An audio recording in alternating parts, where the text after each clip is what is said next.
Hello folks, right. Let's deal with the one that I did last night, shall we?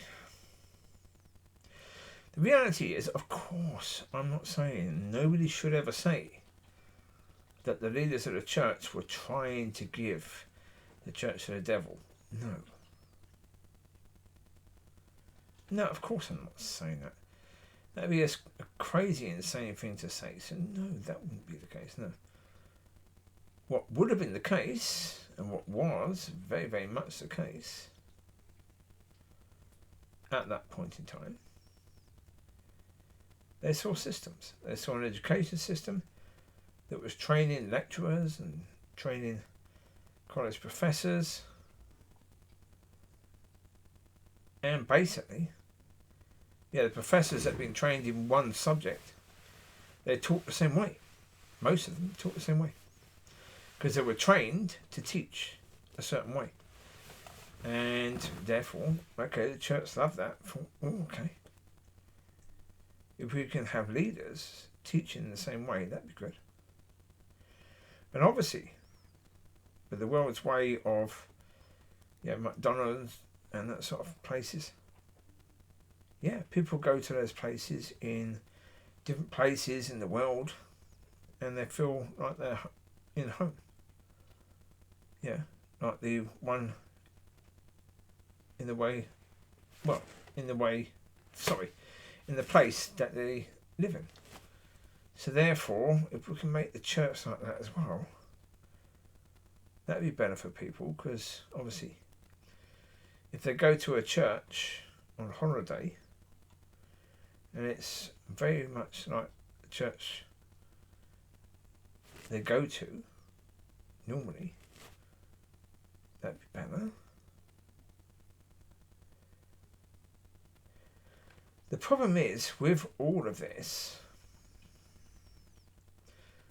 the Lord said, the seed that falls upon bad ground, those people go back to the world.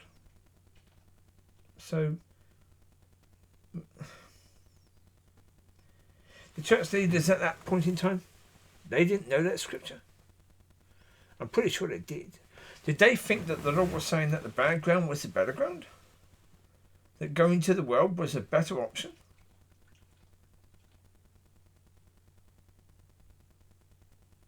No.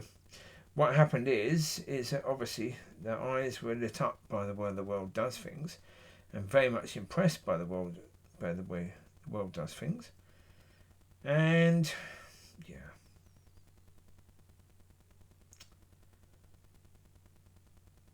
obviously at that time, people in the church were a bit scared, because obviously with that title saying, "Is God dead?"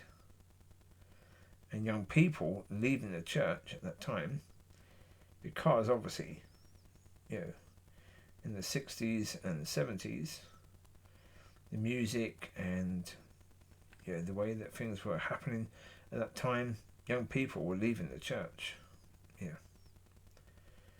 So therefore, obviously, there was reasons to be scared. But they should have gone to the Father rather than the world.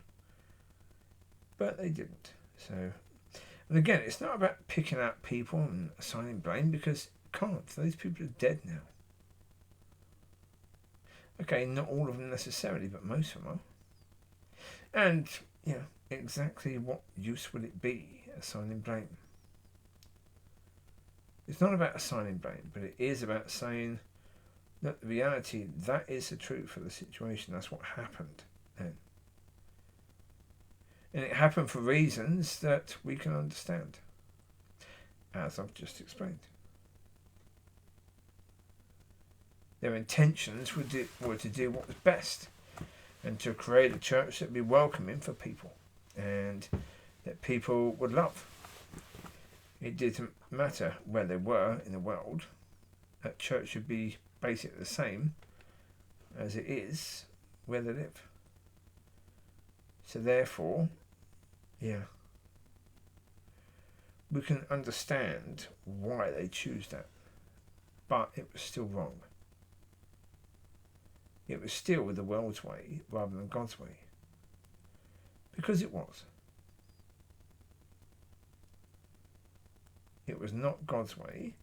It was the world's way, because the world uses that way. God doesn't. Look at the trees here. Every tree and every leaf is completely different.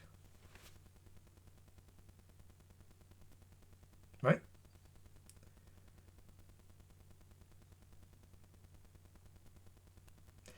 Every little area in that woods is different to another area in that woods. And that's just one tiny little woods. You've got the whole world. Each individual person is made different. If each snowflake is made different, each snowflake, I mean, if there are no snowflakes that are exactly the same, that's what we've been told, right? Okay. Let's say for a second that is true. Is the church supposed to be identical no matter where you go? Are they supposed to have the same pattern no matter where you go? Do things exactly the same way no matter where you go or where you are? Or what the people need in the area? The answer is no. But it is what it is right now. So therefore, the only way to deal with it is saying if we're starting again, then everything we were doing in the past, stop doing that. We start again with nothing at all that we have to do each week. That's the point. Nothing that we have to do every week. So as I say, you go to churches and every week is basically the same. I said to that person on Christmas Eve, the way they do things on Christmas Eve or on Easter is basically exactly the same as what they did last year, the year before, the year before, the year before, and 10 years ago, 20 years ago. Is that God telling them to do that? No. No. They're doing it because it's easier. It doesn't work, but it doesn't matter. It's easier. It's only for the people in church. Because they love it. Because they know that the church will do that every year. And they love it. Because it's easier. It's easier for the pastor and easier for the people in church. Because they don't need to think. They know exactly what's going to happen and what's going to be said. So really, there's no point doing it. Not really. But there you go. It is what it is. So there we are, as I say. Therefore, if we're going to start again, then delete all of it. Everything we do each week, and on Christmas time, Easter time, delete all of it and start again. And go to the Father and ask him what he wants to do rather than what we want to do. Because if we want to make that church his again, not the devil's, but God's church, then we need to ask him what he wants to do with his church. So there you go. Take care. Have a great day tomorrow and today. Be blessed. Be a blessing. I'll speak to you later. Enjoy. Enjoy your day. Enjoy your week. And yes, enjoy the next year. Bye-bye.